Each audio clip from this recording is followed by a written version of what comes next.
Hello, hello, hello. It's me again. This is Real Talk with Amiri. Hope everybody had a great day today. I hope everybody's doing well. It's almost Christmas. It's almost New Year. Hope everybody's starting to think about what you're doing. You got to think, y'all. We got to process what we're doing. Okay, if what I'm doing, is this benefiting me? If I'm doing this, am I getting, something from it? And that includes everything. Your job, your friendships, your marriages, your family. Look, everything should be beneficial. It should not always just be you doing something. We should have some balance. And now that's my opinion. Some of y'all might not like balance. I like balance. I like reciprocal. And I'm changing that. You got to give me something. It's not just gonna be me. Give, do. You got to give me something. Hello. Okay. But anywho, so I really did not have a topic for today. Again, I'll be busy. I work a lot. Then I come home and try to do some other stuff. It just be a lot of stuff that I be doing. And then I write down something, and I have so much stuff written down in my journals, and I need to start marking it. Because I did get a topic, but it's gone. It's somewhere on the paper. But yes, I hope everybody is doing well. But what I was kind of a joke. What I love about pizza. I love pizza. Is that my favorite food? It's probably barbecue and pizza is neck and neck. What's available? I do either one. But why I love pizza? I know when we were younger, we didn't go out to eat a lot, but when we did, it was probably pizza, a lot of different pizza places. It wasn't a lot, but Big Cheese Pizza, Godfather's, Pizza Hut, and food back then, it was so much better than it is now. I don't know what they did or what they don't do anymore, or the ingredients have changed. But food was so good back then, y'all. Even regular food, bread, everything was delicious. But that's one of the things I like about pizza is that me and my family, my mom and my dad and my sister, family, there we go, y'all. We got to get that family back together. We would go out to eat or go for pizza. And pizza, I think it has, you got the crust, deep dish, deep pan, thin crust, whatever it is. If that's good, recipe's good. The sauce, you got the sauce. I like sweet sauce. And it doesn't have to be overly sweet, but a hint of sugar if possible.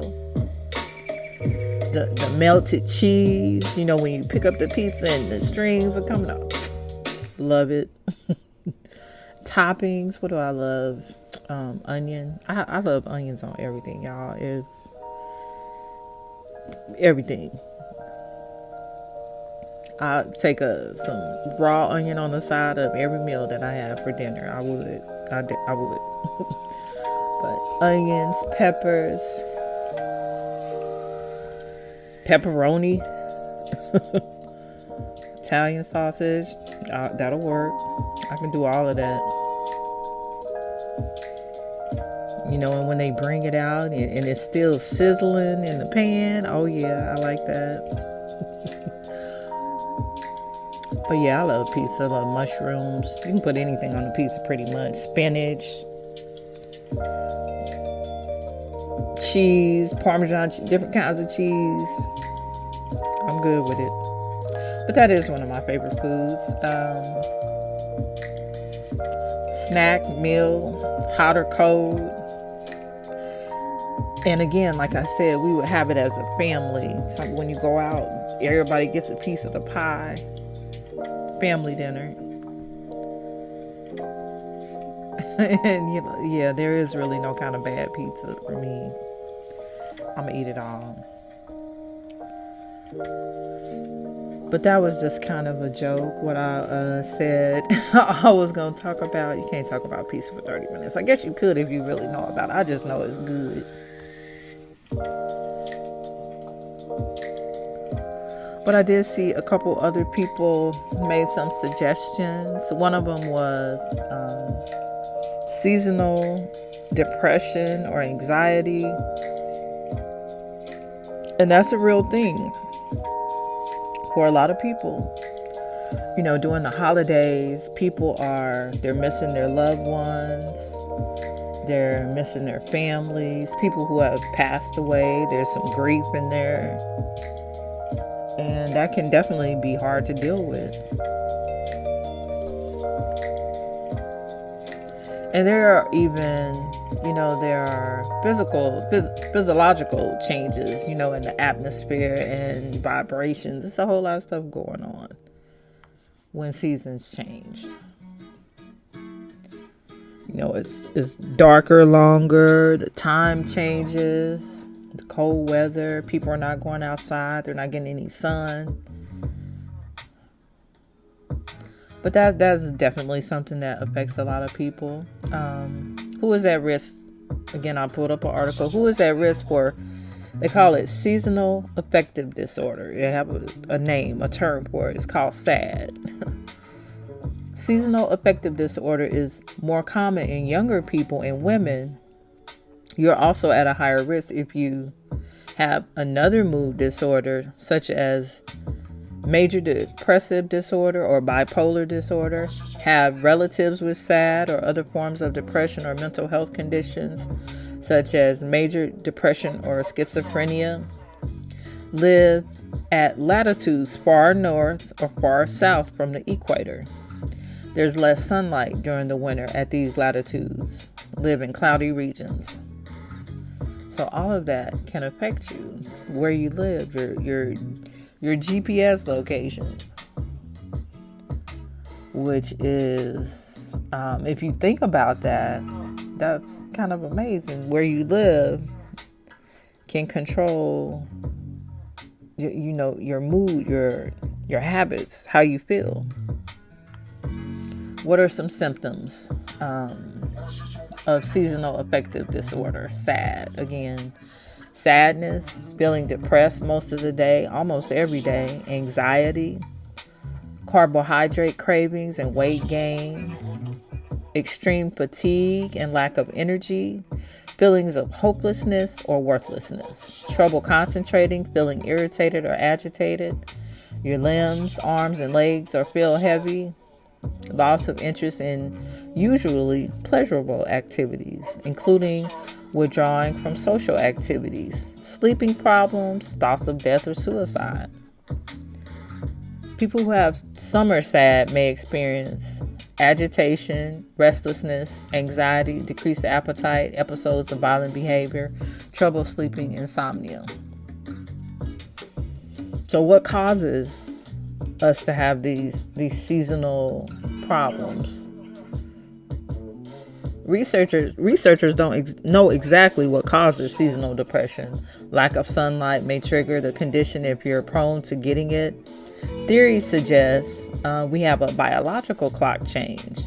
When there's less sunlight, your biological clock shifts. The internal clock regulates your mood, sleep, hormones. When it shifts, you're out of step with your daily schedule you've been used to and can't adjust to the changes in daylight. Brain chemical imbalance. Y'all, there's so much that we do not understand about our brains. I have learned that. I didn't know that, there are so many things that can affect your brain. Of course, physical, being hit, damaged, but trauma can affect your brain. So the trauma of you let's say you missing someone or grief, that changes your brain. So now you got brain damage, and that's not a bad thing. You just have to understand it, and there are ways to fix it and correct it. So go look that up, Dr. Amen, on brain damage. Vitamin D deficiency.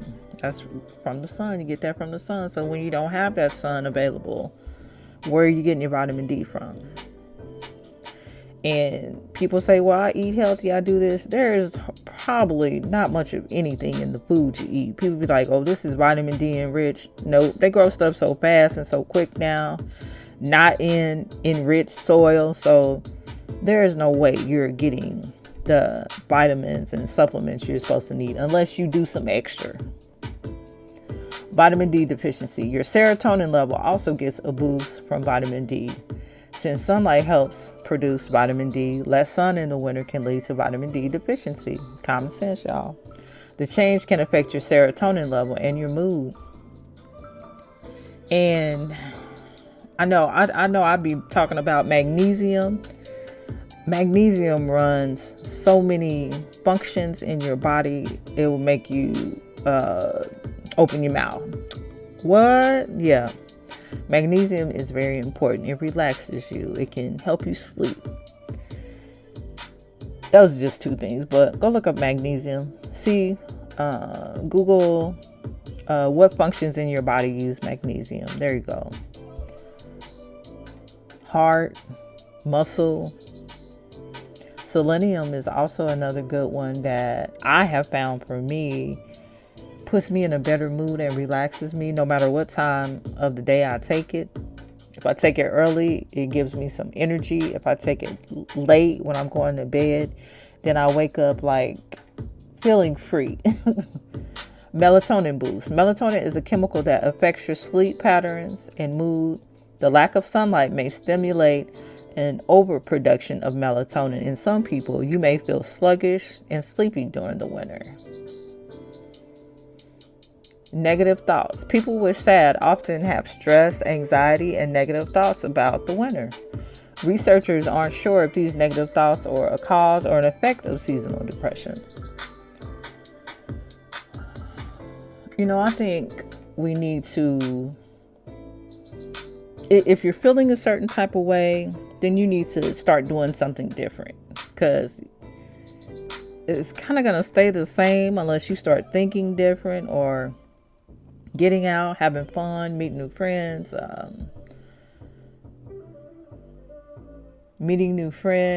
or just doing something different. You don't read, start reading. You don't listen to music, start listening to music. You don't cook, start learning something new. You got to start introducing some different energies into your body and in your life. Like I said before, I see a lot of people, they go up and down, up and down, up and down. One day they're okay, the next day they're thinking about something and it's bringing them down. Your thoughts are important. If what you're thinking about is not helping you or inspiring you or causing you to feel a certain way, you got to stop thinking about that. And it might be your family. You want your kids near you. You miss a person you were with or whatever. But if you continue to keep thinking about that, it's going to continue to depress you. I don't know what else to say. You got to stop. You just have to stop. And there is so much stuff going on in the world. If you can't look at stuff if things start bringing you down or getting you in a bad mood, then you got to stop looking at it. Can't look at it no more. You got to stay offline, stay off Facebook. There's always somebody online that is, having problems, having troubles, voicing their opinions. And I only go down so far in my timeline and then I'm done. Because it's too much. But here is another article on metaphysical causes and symptoms of depression. If you're reading this and been diagnosed with depression and given medication, The important thing is to take it, but don't stop there. Now, I have also, I get depressed a little bit every now and then, but I'm normally a pretty steady person. But I have been depressed in the past, a relationship that failed, or two of my daughters, their dad, he was killed by a drunk driver in a drunk driving accident.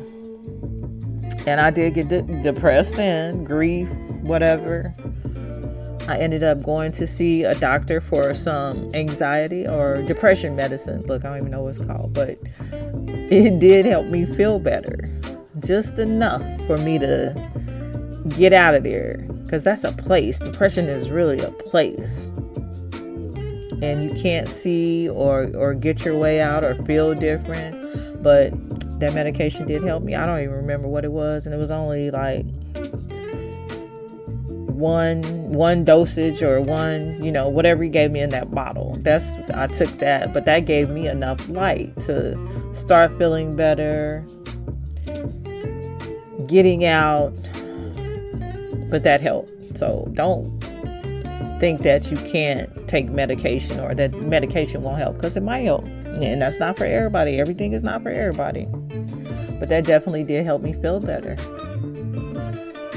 So most of us grow up believing that we are not good enough to be loved for just being ourselves. So we try desperately to live up to a self-created image of how we should be. The constant struggle to uphold this idealized version of ourselves causes many of our difficulties. It is therefore important to discover on what assumptions you have created your own idealized image and how it caused distress and frustration in your life. And a lot of people are frustrated or depressed, and I don't know if you really sit down and think about it. If you're depressed about, let's say, your kids not being with you, a lot of men don't have their children with them.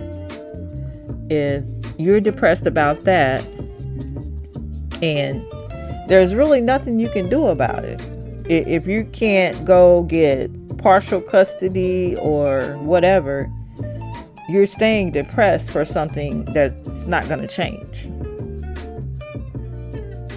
So what is the purpose? Sometimes I think we're staying depressed for things that they're not going to change. Unless you do something about it, then you're just, you're torturing yourself pretty much.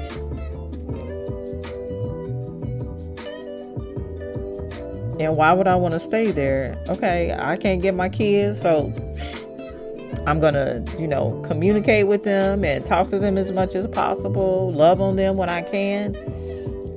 And that's what it's going to have to be. Nothing I can do about it. And I think for me, that is how I live a lot of my life. If things happen with everybody. Things happen. Someone has passed away or died, and probably all of our families. Can't bring them back. And certain things are very tragic. But I can't do anything about it. My daughter's dad, he died. He was a good father. He may not have been in a good relationship, but he was a good father. He took great care of them. May have not been a good person all the time either. But there's nothing I can do about that. He can't come back. I can't bring him back. And it probably hurts them more that he's gone, or they have not been able to have that in their life. But you gotta deal with it. Sometimes we gotta make hard decisions. We gotta face up to our fears and our griefs, because there's nothing you can do about it. Depression is an affective disorder, dramatic changes and extreme mood swings that affects us physically, mentally, and emotionally. Any one of us can be catapulted into depression by the death of a loved one, a change in residence, an unexpected financial crisis, bullying, news that suddenly shocks or upsets us, A job that we thought was given, years working for a company that suddenly goes bankrupt, or you get fired for who knows what. A relationship breakup, verbal or physical abuse. Whatever the cause, we lose our sense of direction, our footing. Strong, irrational feelings and emotions take over, and we either overreact to everything or find ourselves withdrawing deep inside. Symptoms of depression can include low energy, fatigue, feeling slowed down, poor appetite, overeating, weight gain,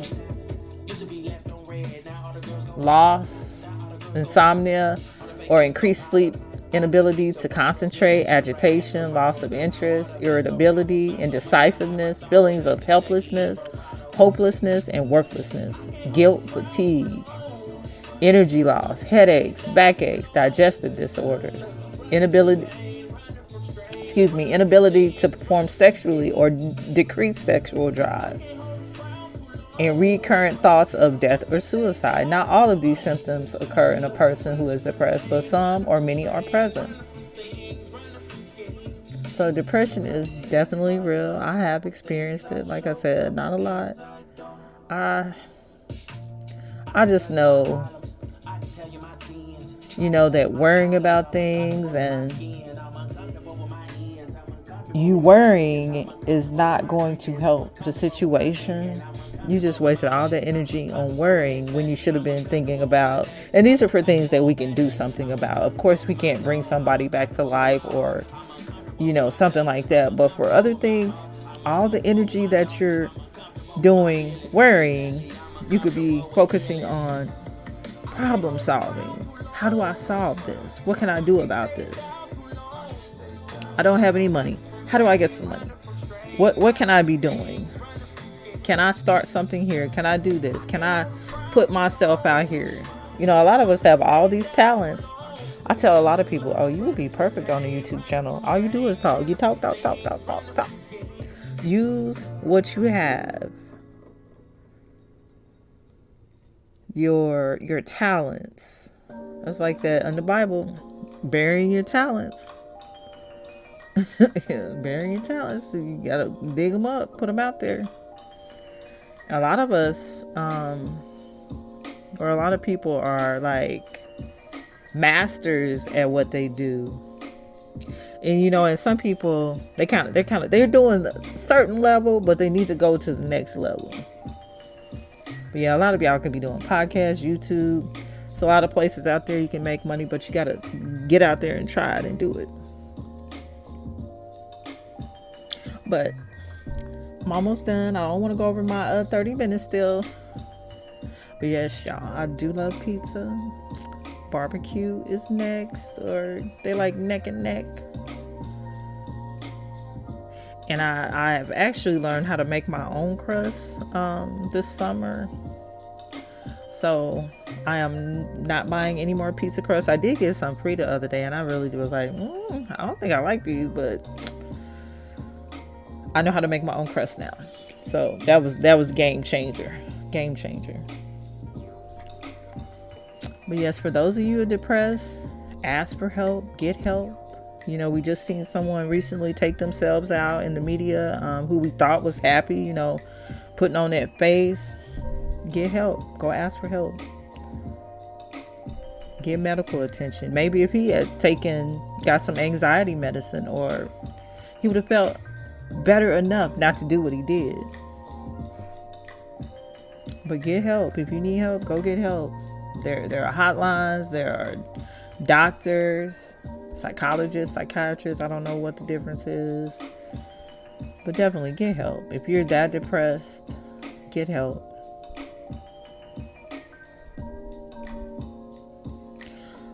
But yes, you guys, this has been my Real Talk with Amira podcast for today. Happy holidays to everyone that's coming up. I don't know if Tuesday, what day that will be. It might be after Christmas or after that day. But yeah, you need to talk to somebody. Sometimes just you venting let some of that pressure off.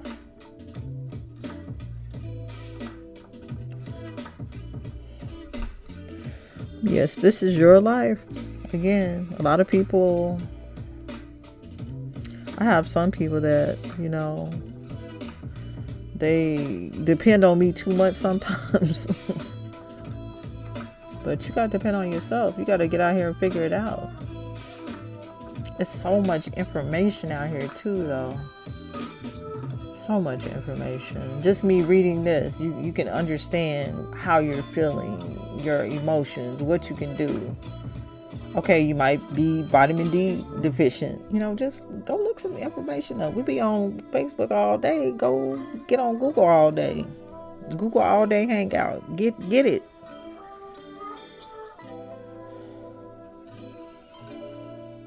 But yes, y'all. This has been Real Talk with Amiri podcast. Everyone have a wonderful evening. Peace.